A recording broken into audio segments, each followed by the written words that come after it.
जय हिंद दोस्तों। मैं हूं मनोज और स्वागत करता हूं आपका अपने YouTube channel politics in motion पर। दोस्तों सोचिए, एक देश जो बड़ी मुश्किल से आजाद हुआ हो, लेकिन आजादी के कुछ ही सालों बाद वहां यह तय होने लगे कि सत्ता संसद से चलेगी या सेना की बैरक से। बांग्लादेश की राजनीति को अगर एक लाइन में समझना हो तो बस इतना कहिए, यहाँ लोकतंत्र और तख्ता पलट हमेशा आमने सामने खड़े रहे हैं। और इसी लंबे संघर्ष की सबसे बड़ी गवाह रही है खालिदा जिया।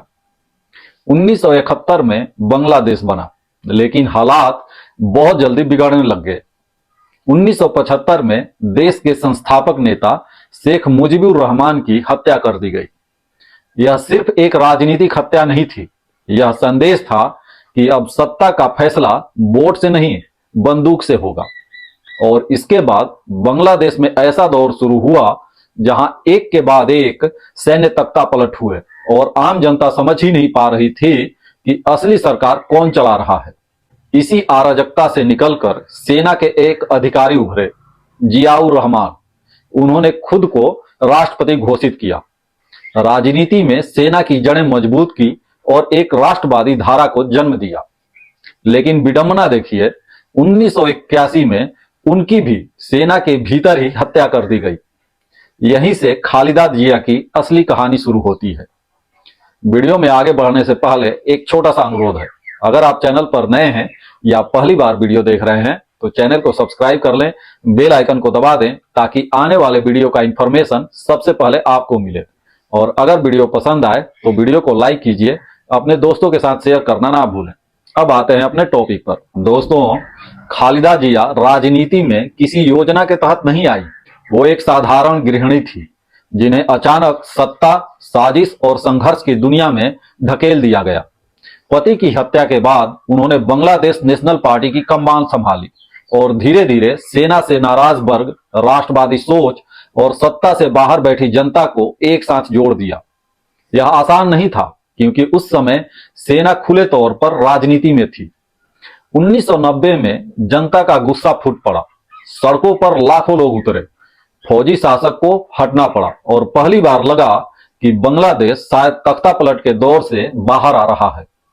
1991 में खालिदा जिया प्रधानमंत्री बनी। यह एक ऐतिहासिक फैसला था। एक महिला नेता जिसने सैन्य साये में पले देश को संसदीय लोकतंत्र की ओर मोड़ा। लेकिन यहीं से शुरू होती है दूसरी बड़ी लड़ाई। खालिदा जिया बनाम शेख हसीना। यह सिर्फ दो नेताओं की दुश्मनी नहीं थी, यह एक दो विचारधाराओं की टक्कर थी।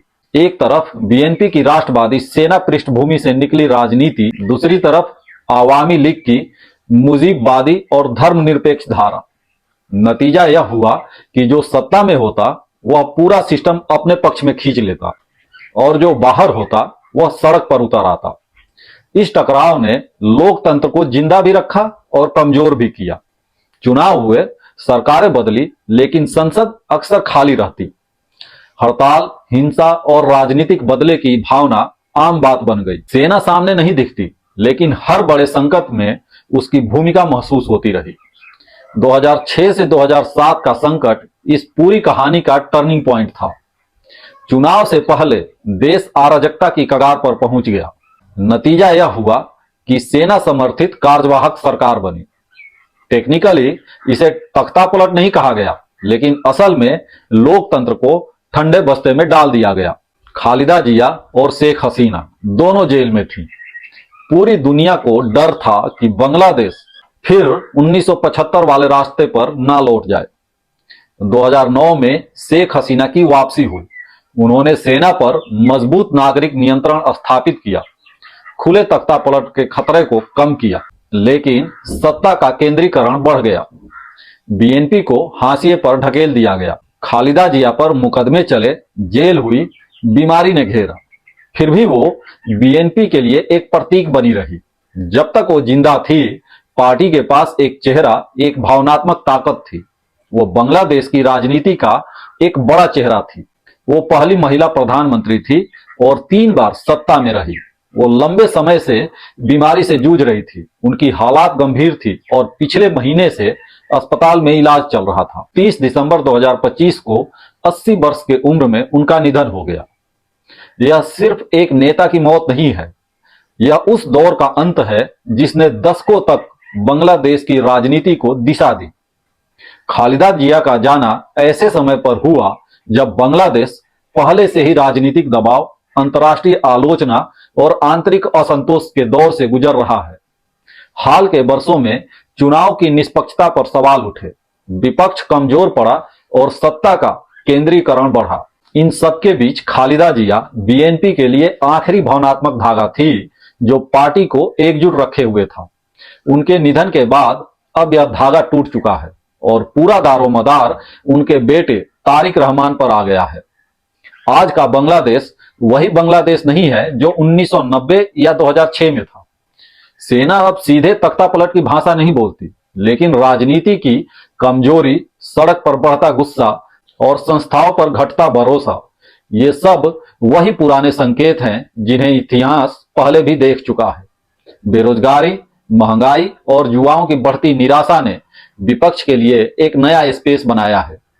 तारिक रहमान इसी स्पेस को पकड़ने की कोशिश कर रहे हैं, लेकिन चुनौती यह है कि वे देश से बाहर थे और जमीन पर संगठन उतना मजबूत नहीं दिखता। दूसरी तरफ शेख हसीना की सरकार सत्ता में तो मजबूत दिखती थी, लेकिन अंतर्राष्ट्रीय स्तर पर दबाव बढ़ रहा है। अमेरिका और यूरोप लगातार लोकतंत्र, मानवाधिकार और चुनावी प्रक्रिया पर सवाल उठा रहे हैं। ऐसे में खालिदा जिया का निधन एक नई राजनीतिक बहस को जन्म दे रहा है। क्या बांग्लादेश में विपक्ष को दोबारा सांस लेने का मौका मिलेगा या सत्ता और ज्यादा सख्त होगी? इसी पूरे घटनाक्रम में भारत की भूमिका अचानक बहुत अहम हो जाती है। भारत ने न सिर्फ खालिदा जिया के निधन पर आधिकारिक शोक जताया, बल्कि विदेश मंत्री एस जयशंकर की अंतिम संस्कार में मौजूदगी का संकेत देकर यह साफ कर दिया कि नई दिल्ली बांग्लादेश की राजनीति में संतुलन बनाए रखना चाहती है।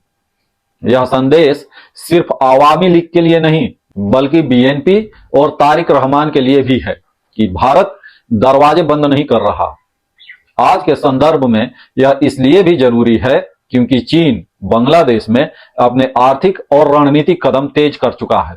बंदरगाह, इंफ्रास्ट्रक्चर और रक्षा सहयोग, हर मोर्चे पर बीजिंग सक्रिय है। भारत जानता है कि अगर बांग्लादेश की राजनीति अस्थिर होती है तो बाहरी ताकतों के लिए दखल देना और आसान हो जाएगा। यही वजह है कि भारत किसी एक नेता या पार्टी से ज्यादा सिस्टम की स्थिरता पर ध्यान दे रहा है। खालिदा जिया का राजनीतिक जीवन तख्तापलट, जेल, सत्ता और संघर्ष सबका मिश्रण था। उन्होंने वो दौर देखा जब सेना खुले तौर पर सरकार गिरा देती थी, और वो दौर भी जब तख्तापलट की जगह संस्थागत दबाव ने ले ली। आज उनका जाना बांग्लादेश को एक बार फिर उसी सवाल के सामने खड़ा करता है, क्या यह देश सच में तख्तापलट के साए से बाहर निकल चुका है या वह साया बस अपना रूप बदल चुका है? अब सबकी निगाहें तारिक रहमान पर है। क्या वे सिर्फ अपनी मां की विरासत के सहारे राजनीति करेंगे या बांग्लादेश की बदली हुई जमीनी हकीकत के हिसाब से खुद को ढालेंगे? क्या वे टकराव की पुरानी राजनीति को आगे बढ़ाएंगे या किसी नए समझौते और संवाद का रास्ता खोलेंगे? तो दोस्तों, आपको क्या लगता है? क्या जब इतिहास, जियोपॉलिटिक्स और आंतरिक असंतोष एक साथ खड़े हो तब बांग्लादेश किस दिशा में जाएगा? स्थिर लोकतंत्र की तरफ या फिर एक बार फिर उस अनिश्चित मोड़ की तरफ जहां से इस कहानी की शुरुआत हुई थी? कमेंट में अपनी राय जरूर लिखिए। अगर वीडियो पसंद आया हो तो वीडियो को लाइक कीजिए और ज्यादा से ज्यादा अपने दोस्तों को शेयर कीजिए ताकि उनको भी इसकी जानकारी मिल सके। और हाँ, चैनल को जरूर सब्सक्राइब कीजिए। धन्यवाद। अगली बार फिर मिलते हैं एक नए विषय के साथ। तब तक के लिए नमस्कार। वंदे मातरम।